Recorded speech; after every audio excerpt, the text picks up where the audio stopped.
All right, happy foodie traveler here. I am here with John and Brent at the Mick in Scottsdale, and I am here to, well, thank you guys again for having me here, and thank you guys for helping tell your story. So I just want to hear a little bit about you guys, your background, and how did you get to this point? So, because I know everyone has a story, so tell me your story. That could take a while. I mean, getting to this point, this actual point was It's been a good journey. It's been a really interesting journey. You know, I graduated from college and I actually found myself in Newport, Rhode Island, of all places, looking to basically have a job out on the ocean. Didn't know what that was going to look like, and literally, this is before the time of the internet, before you look all those things up. I honestly opened up the phone book to boats. It was like boat anchorage, boat building, boat charters, and I was like, fortune favors the bold, and I literally just cold called that entire list. One gentleman called me back. He happened to be a hero in the yachting industry, and he goes, I might have something for you. And 3 days later, he called me back and said, I've got a job for you as a deckhand on a 175-foot motor yacht. It's in the Caribbean, but it's sailing for Europe tomorrow. Can you be on the next plane out? And I was like, yes, absolutely. But I mean, John and I reconnected, and he's the one that dragged me into this. It's like, dude, we got to do a restaurant. I'm like, no, you don't. No, you don't. No. Why?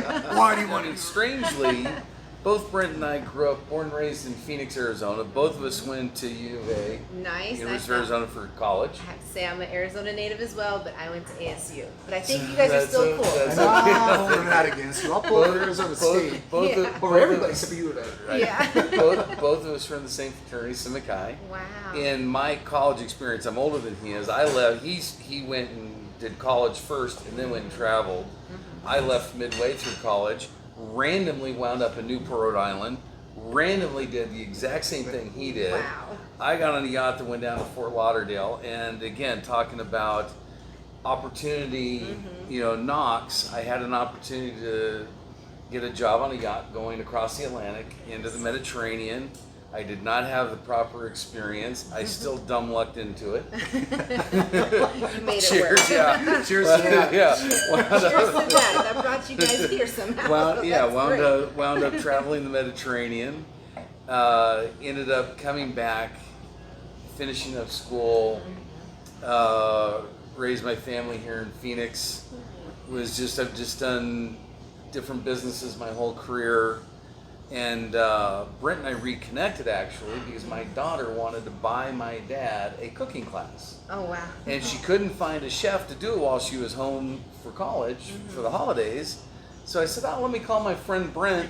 All these chefs know each other. Yeah. And I said, Brent, my daughter wants to get this cooking class. Do you know any chefs? He goes, Johnny goes, I'll do it. I go, no. I know your experience. I need somebody. I'm not paying for it. My college daughter is paying for this. Yeah, exactly. Beautifully on his part, and it's just who he is as a person.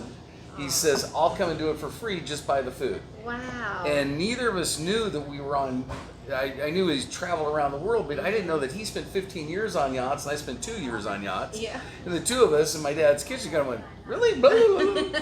And we've just been tight ever since, Wow. and we've just had a lot of fun together. Awesome. And all of these stories, these worldwide stories, and you guys take all these experiences and your friendship and brought you to here we are today. Well, part of the fun about our place, and Brent and I spent a lot of time kind of trying to figure out what we wanted to portray to our customers and what we, the energy that we wanted to bring to it. And if I didn't have him as a partner, it was going to be beer, wine, and hot dogs, and grilled cheese sandwiches. Yeah. So with him, the elevation of the food is just, it's off the charts, and nothing that comes from anywhere else. And our kitchen is designed that way. Brent created a kitchen that we don't have a vent hood or fryer. Yep. So it does two things. One, it keeps our kitchen exceedingly clean. Yep. But two, it also forces chef to get a little bit more creative with the food that we're serving and how it's made. So it comes a little bit different.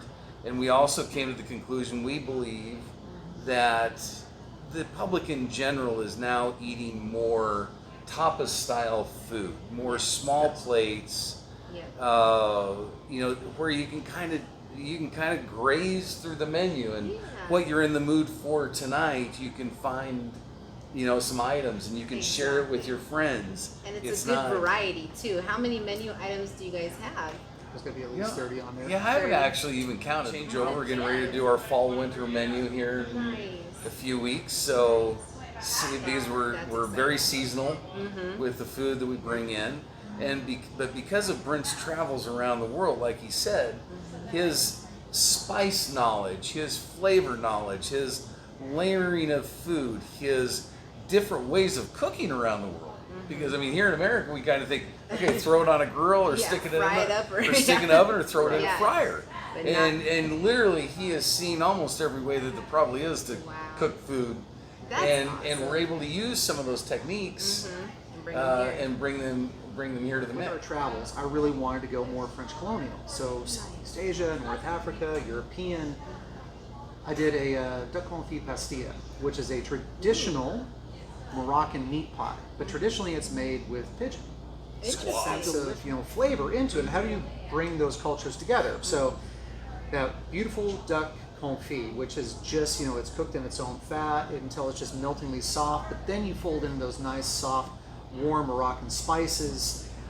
Wrap that in phyllo, so then you got this warmth and richness and crunch. Wow. Then underneath with that charred onion agrodolce, you get that sweet, sour, bitter, that's underneath.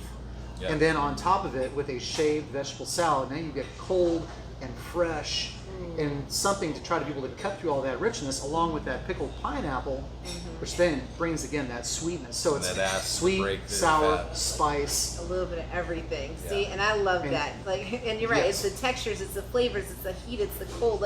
It's a little bit of everything in one dish. In one dish. That is awesome. And that's how I want our food to be exemplified. It's again like when you're having good sushi.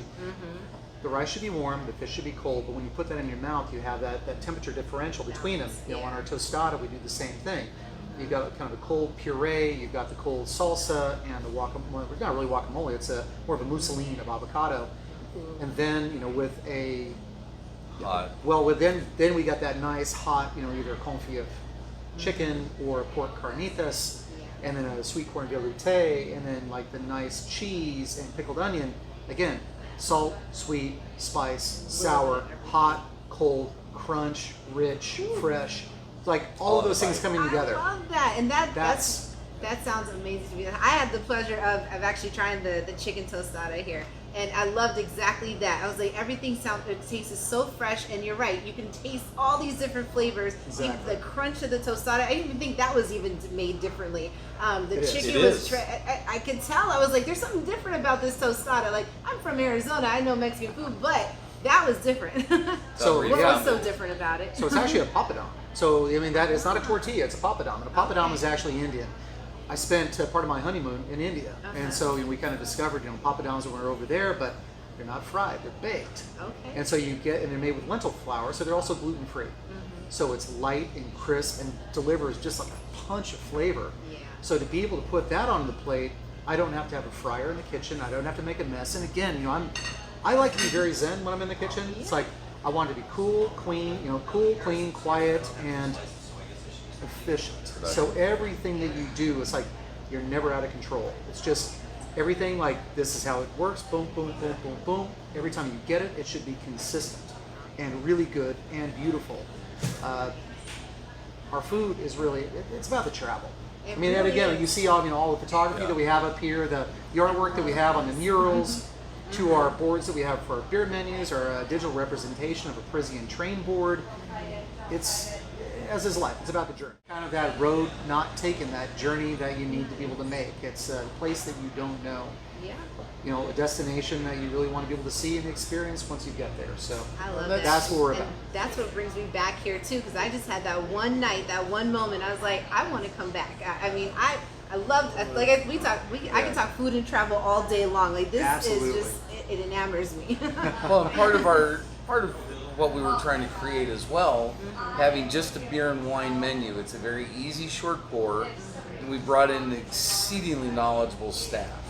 And because of Brent's and my travels and our staff's travels and conversation, we want to make our guests comfortable, B, have an amazing experience, and part of that experience is conversation. It's not we've got stages that we need to go see the table. Yeah. Like a formal steakhouse or something like that. It's more how can we? It's just different. Yeah. We're grazing through the menu and food. We're going to pair you with some wines, like I think we did to you. Yes, you did. With some of the foods. All of it was amazing together. Even at the trying. end with the dessert, it had the wine. I was like, wow, and it worked well together. All of it blended well. And cheers! It just I love wine. We can always cheers to wine. We always cheers, yes, absolutely. Exactly. We always cheers do to that. wine.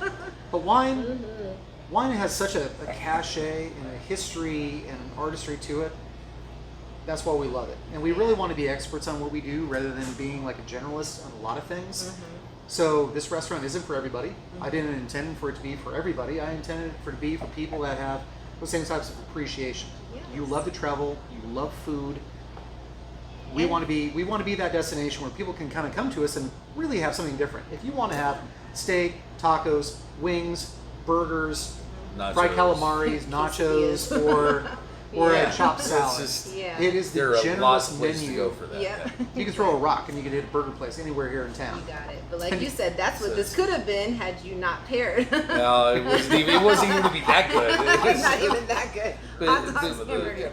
Truly, some of the fun parts of it was in the year and a half building it out, we ended up tasting well over 1,200 different wines to narrow our list down to just spectacular wines, small growers, people you're not going to know, but you're going to know that what it is of its varietal and its type is going to be as good as it gets. The same thing with the beers. Now we're trying to make the effort. Brent and I were like, both of us love beer as much as we do wine, and we're like, well, why is a craft beer bar got great beers and lousy wines, and why is it wine bar got good wines and lousy beers? Yeah. Like, now that we, once we got into it, we realized why. It's a lot of effort to be that good at both, and it's a lot of knowledge. Fortunately, the benefit, we did have some time to create that, and we both have the desire to have great beers as well as great wines. Part of the reason we have 24 taps, and 50 wines by the glass. I was going to ask how many, and then how many? You said there was 4 sommelier certified wine. I guess. Yeah, we have 3 at the moment. 3, okay, and you guys taste the over 1,200. The 4th one has a broken ankle. Oh no! But they can still taste wine though. That doesn't prevent it from drinking. That was part of the fun of the tastings. When we did our tastings, it wasn't just Brent and I, and our palates, because we're not the ones drinking it, we're the ones selling it. So we opened up the doors again, on August 5th, and guess what? Everybody started to show. And we've been busy, and we've been blessed, and we've really been lucky. We've got amazing customers. McCormick Ranch is a fantastic neighborhood. We've got great neighbors and regulars and staff that is loved as well. So and I got to meet one of your chefs, and I can't remember. I'm sorry, Simona. She's a star. She's amazing. And she was talking. I could tell. I was like, you put the love on the plate, and you can taste it in every bite. She calls it that. I love that. I go, what are you doing there? She goes, giving it love. That's it. Wow, that is that secret ingredient. It's true. But we are so lucky to have her. I mean, she is an honest to God star. I look at her as like in the valley as being like a rising star. She should get that designation because what she's able to do over here, it's not just my menu. I mean, I might have helped develop this original menu, but she was the one that really crystallized it and be able to make it like here it is. She's the one that does the day in and day out operations. That's there in the kitchen. I'm here every day, but I mean, my attention gets drawn from customers to staff to vendors to paying bills to accounting to just growing the business. Do it all. Hers is food. Focus That on is food. its focus, and that focus though shows up on the plates. It shows up with the plate design, and we've designed the kitchen in a different way so that we really get to focus our time on the plate, not just like making sure we got pans in our hands all the time. It's like no, that design so it looks the way that it's supposed to be able to taste. Yes, and it was amazing. I got to try 6 different dishes that night at the influencer night, and I was just impressed with every single one of them. And each one got better and better and better. And the wines paired with it, like you guys put a lot of heart and soul and love into this place. You can see it in the walls. You can see it in your faces, in the chef's faces. You can see it on the plate. Like this is definitely a place that I would recommend for sure. I want to come back. I want to try that steak tartare because I've heard nothing but good things about it. So it was the steak tartare, and was it the duck? Duck confit pastilla. Oh my goodness! So I have to come back and try both of those because I can't walk away from that. Yeah, wine and cheese pairing. Fun white's coming. So that's the one thing we have coming Oh, up. Yeah, wow. I forgot So, about that. yeah, You guys are always on the move. Wednesdays. So Wednesdays? our every Wednesday, Uh-huh. our lead psalm here is putting together an education day on cheeses and wines and the Man. matching of them. That's And worthwhile. That we I have to come to that. Brent, Really worthwhile. because of Brent's travels, there's still cheeses he hasn't had, but not many. I was gonna But say, we're is there anything pulling- you haven't had? But we're pulling cheeses from literally all over the world, stuff people have never even heard of. I promise not And- to feed you any Kazu Marzu.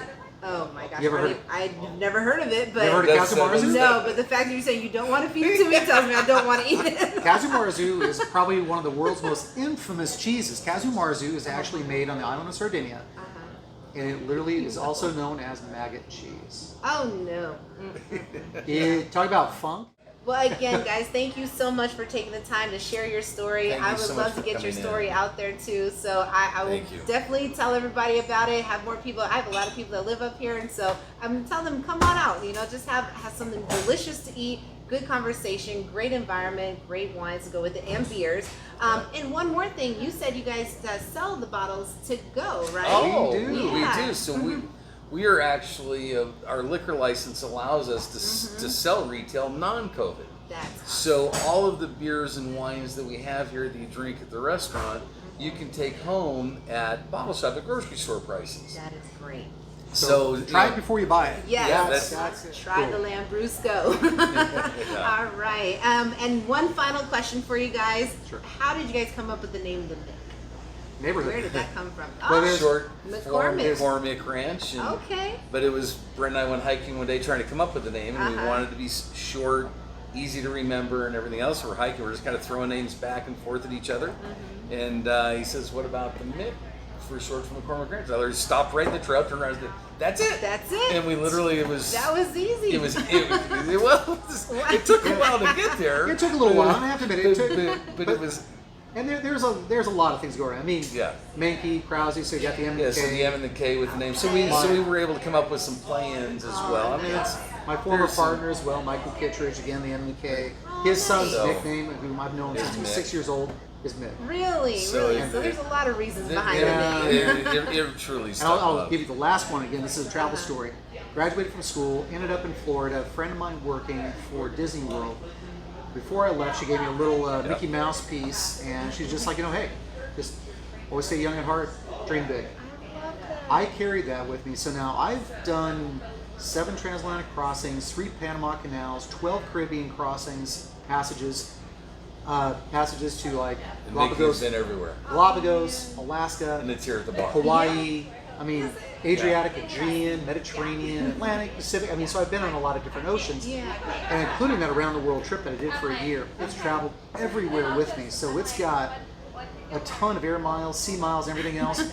It's been a little good luck talisman, and for opening up a restaurant in these times, you need all the luck you can get. So, All the Mick the you Mick, can get. the You get Mick, all the Mick you can the get. Mick it is. That is exactly The right. Mick it is. That's it. I love that. Now, I love your guys' story. So thank you again so much. I you. can't wait to let everybody know about it. Thank you guys for watching. And you. again, sign off as the Happy Foodie Traveler. Thank you both. Come check out the Mick. Thank you guys. Cheers. Cheers, everybody. Cheers. Cheers.